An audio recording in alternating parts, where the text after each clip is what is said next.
बड़े और बालक का एक स्वभाव होता है। संत जन उन्हें कभी दोष नहीं लगाते। फिर उसने लक्ष्मण ने तो कुछ काम भी नहीं बिगाड़ा।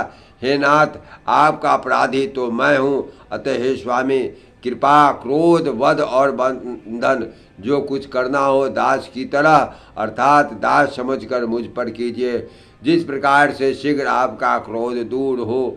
हे मुनिराज, बताइए मैं वही उपाय करूं। मुनि ने कहा, हे राम, क्रोध कैसे जाए? अब भी तेरा छोटा भाई टेढ़ा ही ताक रहा है। उसकी गर्दन पर मैंने कुठार न चलाया तो क्रोध करके किया ही क्या? मेरे दिस कुठार की घोर करनी सुनकर राजाओं की स्त्रियों के गर्भ गिर पड़ते हैं। उसी फरसे के रहते मैं इस शत्रु राजपूत को जीवित देख रहा हूँ। हाथ चलता नहीं, क्रोध से छाती जली जाती है राजाओं का घातक यह कुठार भी कुंठित हो गया।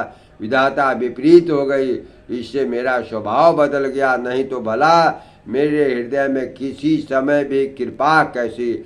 आज दया मुझे उस दुख सहा रहा है। यह सुनकर लक्ष्मण जी ने मुस्कुराकर सिर नवाया और कहा, आपकी कृपा रूपी वायु भी आपकी मूर्ति के अनुकूल ही है। वचन बोलते हैं मानो फूल झड़ रहे हो। हे मुनि, यदि कृपा करने से आपका शरीर जला जाता है तो क्रोध होने पर तो शरीर की रक्षा विधाता ही करेंगे।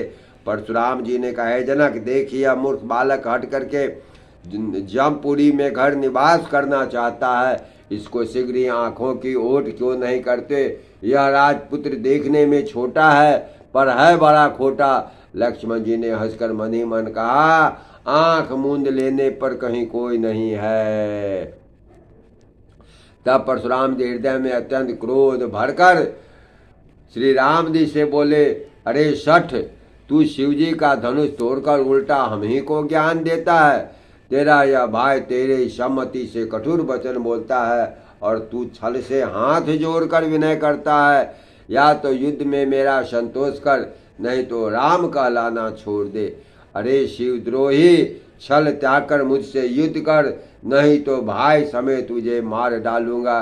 इस प्रकार परशुराम जी कुठार उठाए बक रहे हैं और श्री रामचंद्र जी सिर झुकाए मनी मन मुस्कुरा रहे हैं।